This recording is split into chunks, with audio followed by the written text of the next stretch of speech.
थंडी चालू झाली की दरवर्षी आई हेच बनवून पाठवते, त्याचीच रेसिपी मी आज तुमच्यासोबत शेअर करत आहे। मार्केटमधून सर्व साहित्य घेऊन आली, खोबऱ्याला बारीक बारीक कट करून घेतलेली आहे। खारका उन्हामध्ये ठेवून त्याला फोडणार आहे, त्यामधल्या बिया सर्व साईडला काढून घेतली, छान खारका निवडून ठेवलेले आहेत, तुम्ही बघू शकता। त्यानंतर काजू बदाम खोबरं पण घेतलेलं आहे।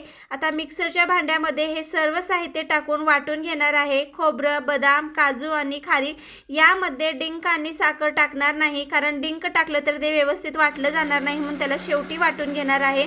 आता हे सर्व वाटलेलं साहित्य एका परातीमध्ये काढून घेणार आहे, तुम्ही बघू शकता किती छान वाटलं गेलेलं आहे।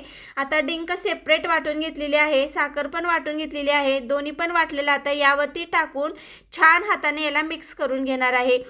मिक्स केलेल्या याच्यामध्ये 2 चम्मच तूप टाकून खायचं, खूप छान लागतं। तुम्हाला याच कसा वाटला नक्कीच कळवा, आणि हो चॅनेलला लाईक सबस्क्राईब करा।